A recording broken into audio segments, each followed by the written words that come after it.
So here we are at the 8th episode of what I'm thinking is about 27 episodes. I'm not perfectly sure. I haven't done all the math on this. And last episode was a doozy. We hit almost an hour long, if you weren't expecting that, and I wasn't.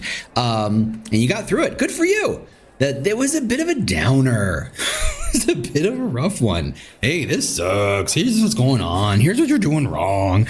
Yeah, I mean, as fun as that can be, it's a lot. This is not going to be that. We are turning a corner to some extent, actually to a lot of extent. We're not thinking about everything that's wrong. It's time to start thinking about what we can do that's right. We can really start to say, what are the glasses we can put on to see the problem differently to help us identify new solutions and really make an impact? That's what employer brand ends up being, right? All about. It's not about a big website. It's not about a big budget. I have all sorts of jokes about how much it costs to make a budget, or how much it costs to make an employer brand. You've heard them before, I'm sure. But anyway, we're going to get in the fun stuff, and that is called employer brand thinking. And that's what we're going to get into today. It's going to be, I think, a short episode, but this is one of those parts where it's key, and I want to reinforce it. So this is probably one of the first episodes where I'm going to talk a lot more here than I do in the book, I think. I hope. That's what I'm expecting anyway. So anyway, here we go. Let's get going.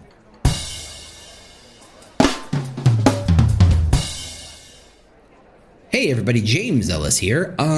Full disclosure, the most caffeinated employer brand podcast is now quite a bit less caffeinated, not uncaffeinated, but quite a bit less. I have switched from 4 or 5 cups of coffee a day, and one of you just gasped, and that's appropriate, to 1. More of you just gasped. I'm down to 1 cup of coffee, but it doesn't seem to have affected me too much, which begs a lot of questions I'm not prepared to get into. But just so you know, I'm down to 1 cup of coffee, and I had it 2 hours ago. So I think if my science and math is right, and they never are, I'm peaking. That caffeine is really kicking in. The other thing I want to note is I have completely missed the fact that we missed our 200th episode like 2 weeks ago. I missed it. So I forgot to. So yay, 200 episodes of the podcast, the Talent Cast. Yep, I did it. Everybody was wrong. And by everybody, I mean, I don't know, whoever. Anyway, so we're talking today about employer brand thinking. Before we jump right into that, I got to thank recruitmentmarketing.com for sponsoring this entire season. They are the community of recruitment marketers, employer branders. That's where you want to go learn some stuff, to go hang out with peers and learn and engage.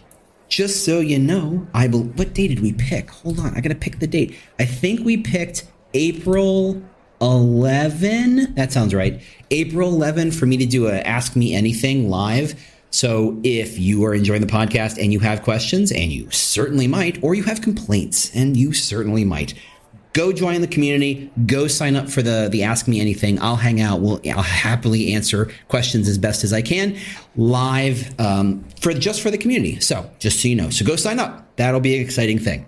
So this whole section, this next couple of episodes, is under a section titled called Employer Brand Thinking.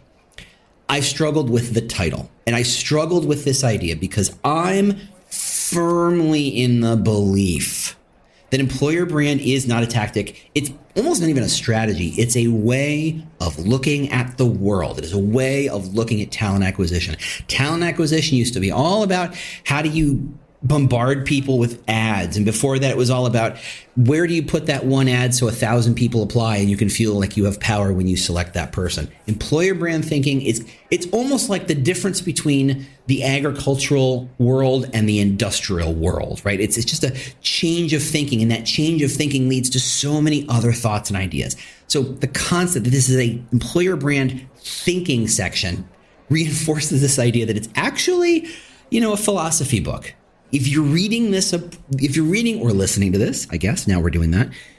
This isn't a how-to. Go do this and then check this box and then go pay this person and then go do that and then go get this person to help you with this.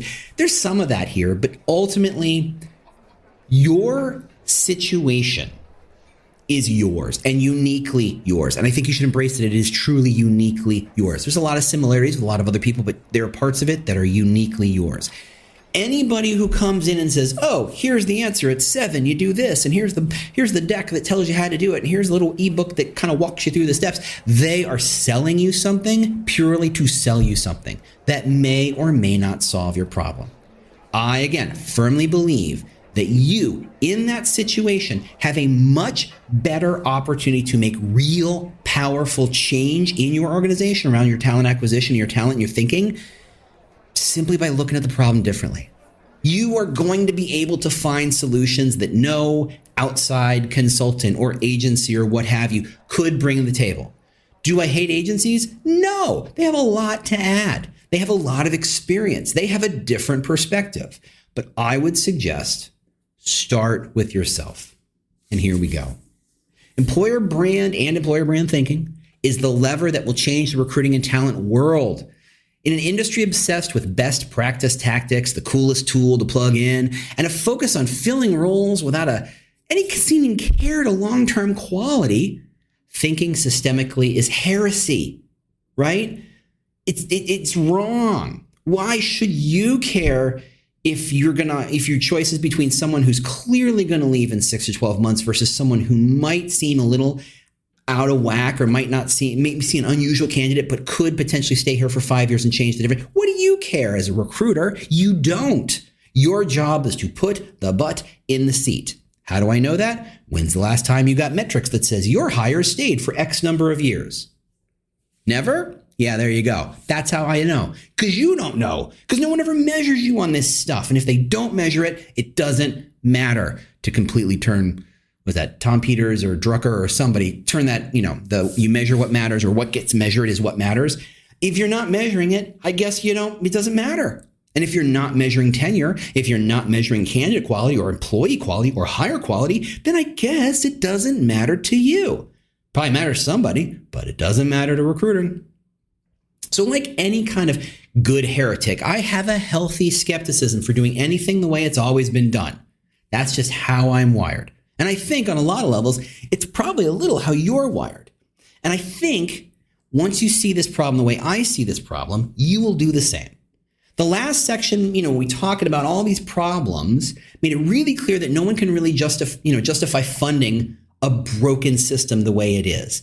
Asking for more headcount, asking for more budget, simply to kind of slap on a new coat of paint of a thing that's completely screwed is a horrible approach.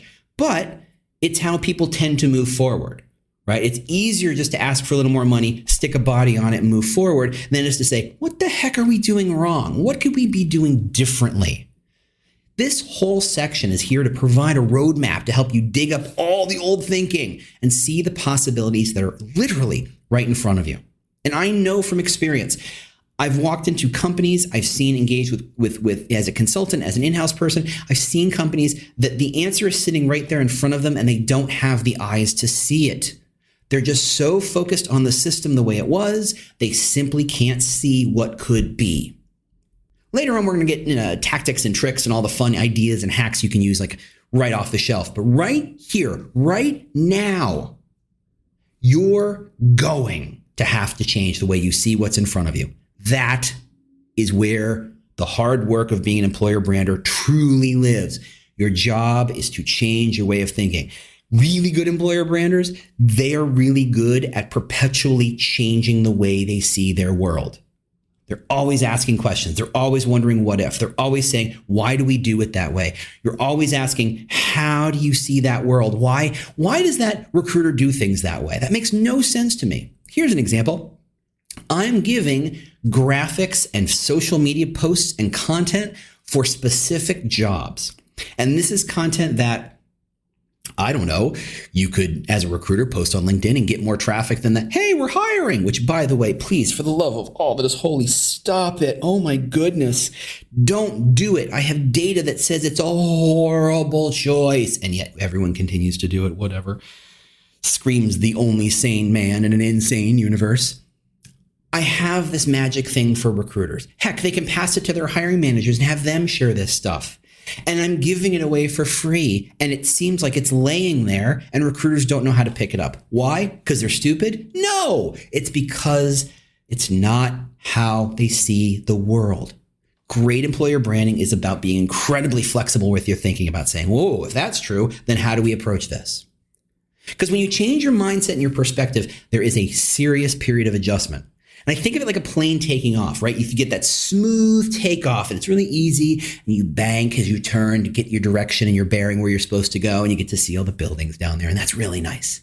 But then what was smooth gets really turbulent as you hit the cloud layer, because the air above the clouds and the air temperature below the clouds is different. The air temperature generally below the clouds is much, much, much warmer, and the air temperature above the clouds is much colder, right? Because it's by space. There's less atmosphere, there's less stuff, and it's reflecting the light away and all the heat that's, right? The temperatures are different, and as you go through that layer, the plane kind of bumps, and you feel like, oh, wow, here we go. But there's a moment right after you clear the clouds. It's clear. It's clear sky and smooth flying. It's easy peasy. All you got to do in this job is kind of trust that a steady hand on the yoke is going to get you from where you are to a place where you're really going to make an impact. All right? Fasten your seatbelts. All flight attendants to their seats. Here we go. Chapter 3, definitions and justifications. Wait, don't go anywhere. The least sexy title I could think of, I guess. But except it isn't. So here we are, defining employer brand, what it is and what it is not. By my measure, if someone doesn't think employer brand matters these days, the primary reason is because they really don't know what it is. There's so many, like I started my whole newsletter coming on 3 years ago, something like that. No, it's a little more than 2 years ago, but not quite 3, because Harvard Business Review did this huge kind of hit piece on employer branding. And as I'm reading this article, I'm going, well, first off, what he thinks employer brand is wrong. So yeah, he built himself, I think it was a he, and I don't remember who it is, and I'm not going to dig it up, and I'm not going to give this person press because it was a crap article. He built a straw man and then beat it up because it couldn't defend itself. And I thought that was horrible. And that was the spark that started my newsletter to say, how do I comment on this article that is so clearly going to damage our industry because everybody's boss is about to read this thing and have no way of saying, yeah, that seems wrong. Wait, hold on. How are you seeing employer brand? Employer brand is still so new compared to recruiting. So new. We think we've been doing this for years. I've been doing this for 8 years now, and I feel like an old man doing it, maybe possibly for other reasons. But to industry, to business, it is still so new. Yeah, I'm seeing startups having employer brand roles listed for companies that are 100 people or 200 people, and that's mind-boggling to me, right? I thought you had to be a massive company to have that. Companies still want employer brand, but they still haven't kind of grokked what is this thing, and everybody has a different definition. It really sucks. So what we have to do is nail things down. Employer brand is still very much a broad, vague, and amorphous idea to so many people in recruiting and business. And I think the part that where recruiters don't know what it is the part that hurts and breaks my heart the most. And because no one really knows what this thing is, because no one really gets it, and no one really can define it very well, it's easy to dismiss. It's easy to kind of say, it's just a bunch of ads. Whoa, that's different. That's a whole different thing. Recruitment marketing, employer brand, related, not the same, right? It doesn't help that there are hundreds, if not thousands of companies who label their offering as an employer brand solution, suggesting that theirs is some sort of one-stop shopping for implementing an effective employer brand strategy. Because it's not. You cannot buy an employer brand strategy. You can't. It's not a piece of software. It's not a tool. It's not a platform. You want a new website? Congratulations. You want a new website. That will potentially help your employer brand. But to say, I got a new website, so therefore I fixed my employer brand, is so off base, I don't have enough time to explain how many different ways you're wrong. Here's the problem. You put 10 employer brand professionals in a room, and you're going to get 11 different answers of how you would define employer brand. Everybody has a different definition. That is slowly becoming not the case, but it's still the case enough that I got to talk about it. So some see employer branding as some sort of marketing ideas applied to recruiting. Okay, that's not invalid. I think there's another way to doing that. Some people see it as a means to extend recruiting into something more cerebral. Okay, maybe. Some people just see it as, hey, we have a pretty website. Hey, we wrote better job posting. Hey, we put some ads out there. Hey, we gotta put money against a reputation site, and occasionally they actually answer our phone calls. And okay, we're calling employer brand, and they're all sorta wrong. These 10 people who you ask what employer brand is, they're all going to have 10 different ways of seeing, describing, even understanding what employer brand is. And here's the trick. A brand, not just an employer brand, a brand isn't a thing. You can't touch a brand. You can't buy a brand. You can't give a brand to your uncle. You can't do anything with a brand because a brand is an abstract concept. We're going to hold on that one because that takes a minute to swallow. A brand isn't a thing. It's an abstract concept. If you think of brand in the same way that you think of the word happiness, I cannot give you happiness. I cannot buy happiness. I cannot give my uncle happiness. Your brand works the same way. Why? Because a brand exists in somebody else's brain. And I, no matter how thin my fingers get, cannot stick my fingers in your brain and make you feel or think a thing. That's just not how things work. There's a company somewhere that refers to its marketing team as the Department of Mind Control, and I love that. And I think it speaks so much to this idea that what branding is a very cerebral idea. It's about how do I get you to change your perception of things, but you can't buy it. It's not a thing. And then when you add the word employer to the front of the word brand, it gets even more complicated. It's no wonder recruiters don't get it because we haven't done a great job defining what it is. It's partly because the concept of an employer brand has grown exponentially in the last few years without any kind of frameworks to build on. We all ended up taking our cobbled together ideas and models and called an employer brand just enough to get the ball rolling, right? I'm boggled by how many employer brand people don't know what the quote unquote 4 Ps of marketing are. If you're in branding and you think it's about marketing, shouldn't you know like literally day 2 knowledge of what brand marketing is? Price, product, right? That stuff, the 4 Ps, how you differentiate what you're selling. Most employer branders never went to marketing school. They do not have marketing degrees. They do not have MBAs. Oh, even if they came from marketing, they came from a do-it-yourself marketing. And by the way, that's how I came in. I didn't go to marketing school. I have a poli-sci degree. You're welcome. Don't worry, my minors are in studio art and speech communication, all of which incredibly valuable and useful in this modern workforce.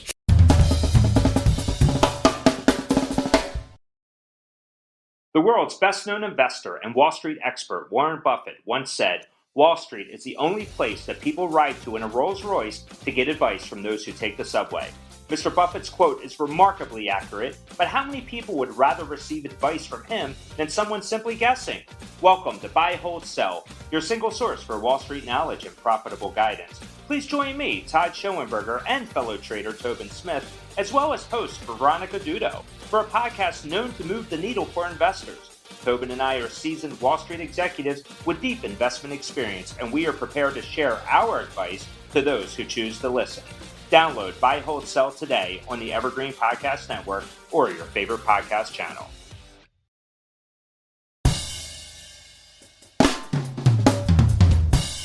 No, these people we didn't come from marketing for the most part. The handful that do are still so focused in the old way of doing marketing, i.e. the 4 Ps, that they don't know how to kind of translate it to this new world, right? We don't have any good foundation. We don't have any frameworks. There's no, even places that offer classes and structure around it, what they're really just trying to do is say, look, it's a really simple idea about how to get people to want to apply for you. And I'm like, yeah, that's sort of true. And it makes my head spin a little bit because it's not right enough. Not for professionals, right? In the same way that a surgeon knows the differences between each of those 4,000 tools next to them that they're asking for, we got to know to a very fine point the differences between the words and the terms and the frameworks and the way we approach things. Why? Because regular marketing, non-employer brand marketing, people who work in agencies, people who run major marketing functions, they know all that stuff because that's how you think about marketing. We can change that and we can adjust it to suit, but we still have to have that foundational thought. So let's fix a little bit of this now. Let's really start to nail down what a definition is. Now, I will say I have the definition, but I think there's actually more to the definition that I have kind of come to think about since writing this. What isn't an employer brand? Let's start there. It's not rating sites. It's not recruitment marketing. It's not a website or portal. It doesn't live on Facebook, even if you work at Facebook. It isn't a video. It isn't your ATS. It isn't your CRM. It isn't your content marketing strategy. It's none of those things. Certainly not individually. Just like a hammer, a screwdriver, and a saw aren't carpentry, these things are tools that professionals use to shape, to direct, to promote, to activate, to amplify a company's employer brand, which, as we remember, doesn't exist. It's in other people's heads. They're just tools. They're just tools. They're ways we manipulate something, and we can use tools well. We can use tools poorly. I can take a hammer and smack my hand. Does that make my hand a nail? No. Did I do carpentry right? No. Do I know anything about carpentry despite the fact that I took a hammer and used it? No. And frankly, I hate to say it, I see a lot of people treating employer brand that way. I bought these tools. I did what the company said to do to use them. I guess I'm done. And you're like, I think you just hit your hand with a hammer. But don't let the fact that it's easier for people to sell you a hammer than it is to conceptualize carpentry get in the way of how you perceive your job.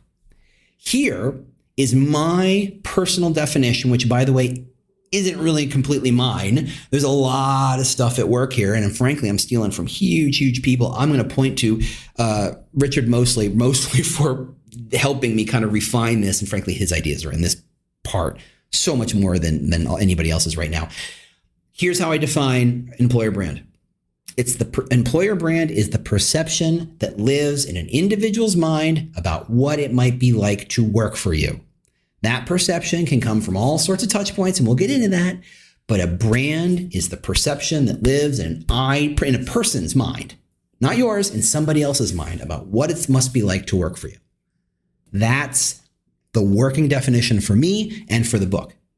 Employer branding answers the questions, why would I want to work for you? Well, the answer is because this is what it's like to work for me.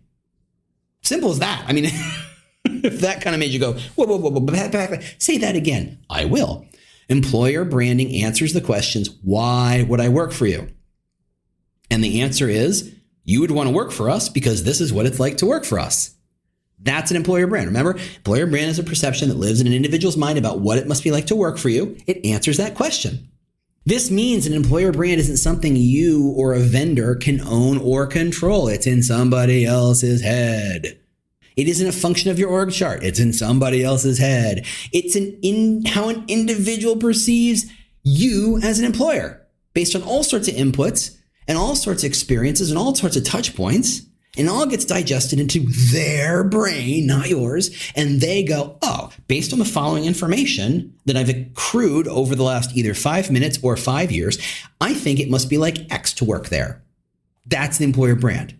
The employer brand begs people to say, would you choose us? Not are we the best? And I loathe the whole we're the best place to work or we're the great place to work. I hate so much of that stuff because it's all about being the best, as if the place you want to work and quality of workplace and quality of work experience is some sort of linear idea. There's good and there's bad and there's a line and everybody lines up. And we've talked about this. It's not. Every company is a great place for somebody. There is a lid for every pot. The post office is a great place to work for somebody. Not me, but I'm only one person. There are plenty of other people who are so not like me, but are great at what they do, and they look at the post office like a dream job. Same for Goldman Sachs, same for Facebook, same for Uber, same for. There's literally 50 million companies in this world. One of them is going to be the best place for me to work. And statistically, it ain't going to be Google. Just saying. Google's a big company. Sure, it's growing like crazy. Sure, it's generally listed as the number one most attractive place to work by 12-year-olds who think they know things. But that doesn't mean it's the best place for everybody, does it? No. Just ask anyone who worked at Google previously. Simple as that. Okay? All right. Okay. Sorry, tiny little rant in the middle of my own book. Here we go. So as you can't get into someone's mind, an investment in employer brand doesn't dictate what the company stands for as much as how you influence people to consider this new information, the new stories, the new facts about the company to shift the perception. If my employer brand is that I can dunk on LeBron James while holding a donut in the other hand, and I say that enough times, how many people are going to believe it, having ever seen me? Probably negative numbers. I mean, maybe the donut part makes sense, but negative numbered people will go, yeah, that's James Ellis. He's that guy who can dunk on LeBron while holding a donut. Yeah, that's amazing. I've heard he's amazing at this. It's not so much what I say, it's what people absorb, which means what the brand is as much about what I do and say as it is what they already think. It's a merger of information. And when you understand what people think about you and know about you and see about you and have already absorbed about you, you can design better tactics and thinking to influence what they're thinking, right? It's all about shifting their perception. It's like a bird building a nest. An individual will build their understanding of the brand from what's around them. A bird's nest of an idea anyway will feature heavily later. I mean, I get really deep into the metaphor. It's a lot of fun. But for now, just see branding as being created by a million tiny choices around experiences and information, touch points of inputs that already exist. And more are being created every day. Now realize that that's how much work goes into building a single nest, how much work goes into building thousands and thousands and thousands of ideas in the minds of your thousands and thousands of candidates. Yeah, it's hard work, but that's cool. We're having fun. Employer branding is 100% tech stack and industry agnostic. It doesn't require a budget. It doesn't require a tech stack. It doesn't require a tool set. Honestly, a budget gives you access to tools that you wouldn't normally be able to use, but they're just tools. Just you can have a $5 hammer, you can have a $50 hammer, or you can go find a rock. Done properly, you can drive a nail with all three of them. Maybe at slightly different speeds, maybe in slightly different manners, but if the goal is to drive the nail, you can use anything. You can use a screwdriver. It will take longer, but you can. The tool isn't your employer brand. You can use any tool you want. You can use all the tools. You can use none of the tools. It can live in any number of departments. It can live across departments. And frankly, for my money, it lives in all departments because everybody impacts the employer brand. Every single thing a company does, whether it's the customer service or the CEO or the line staff or the middle manager, the thing they do impacts the employer brand. So therefore, employer brand lives everywhere. It can be all these things because it isn't a tool or tactic. It's a strategy and way of thinking. It's a strategy around influencing others to think positively about you. And if I was rewriting that, I'd change the word positively to differently, intentionally about working for you. I mean, the way I wrote this, it says it's a strategy to influencing others to think positive about working for you.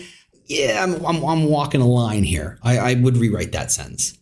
It's about helping people understand what it's really like to work there and who would think that's a good thing.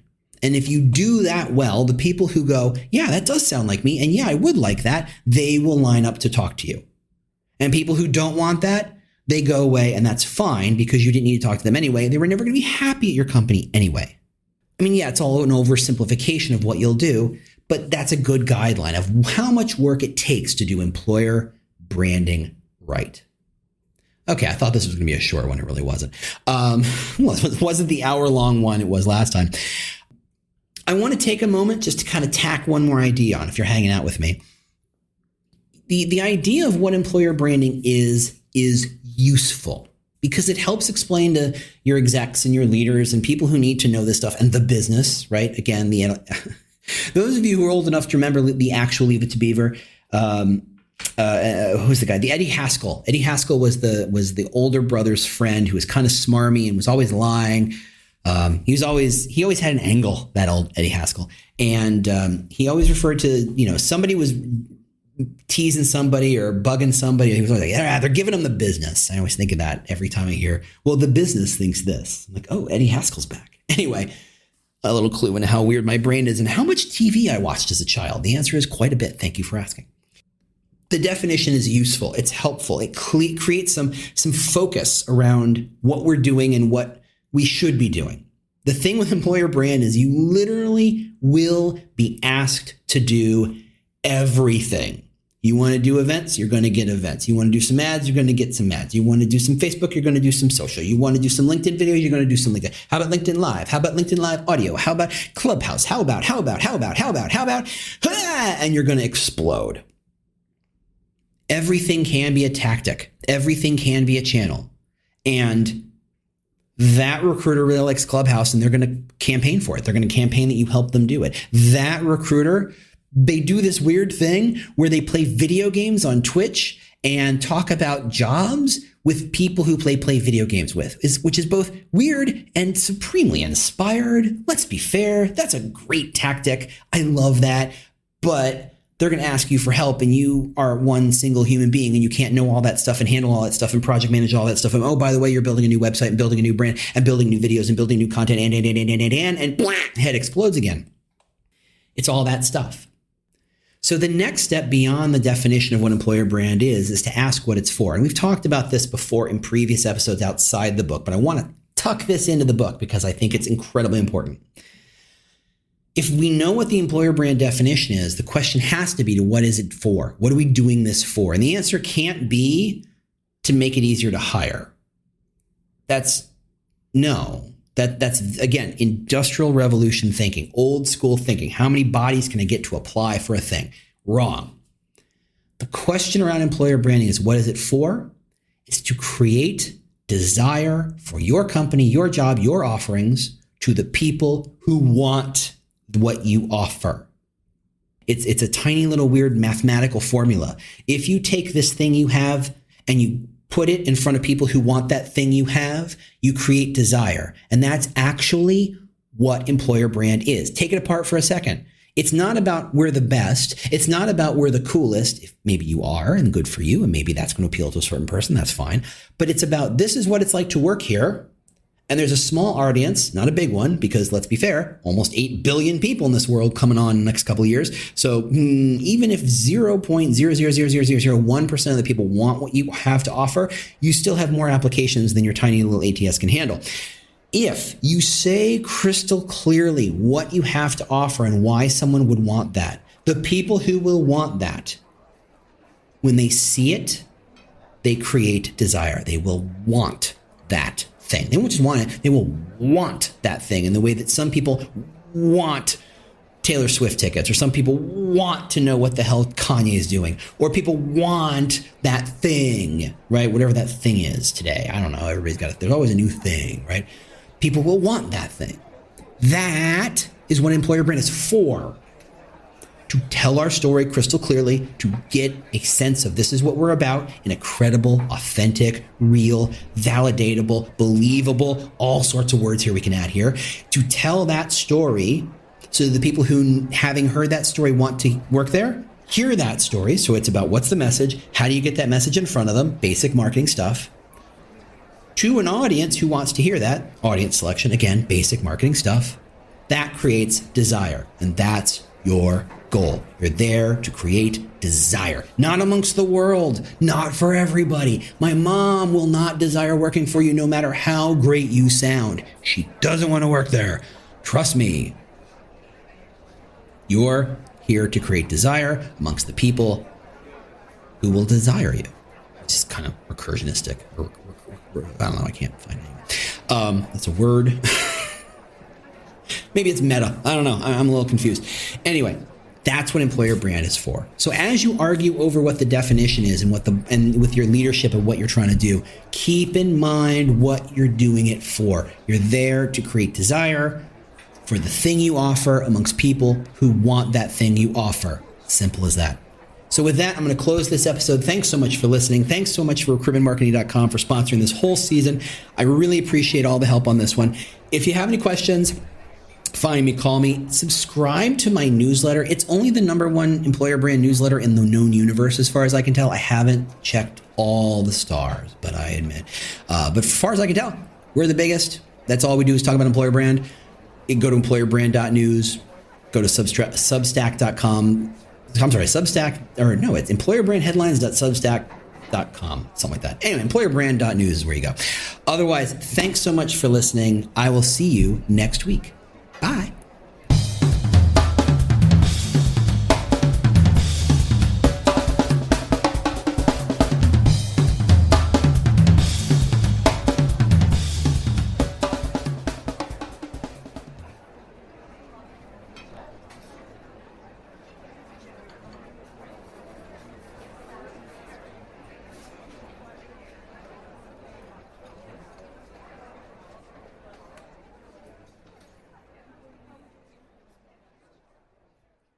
Do you love news about LinkedIn, Indeed, Google, and just about every other recruitment tech company out there? Hell yeah.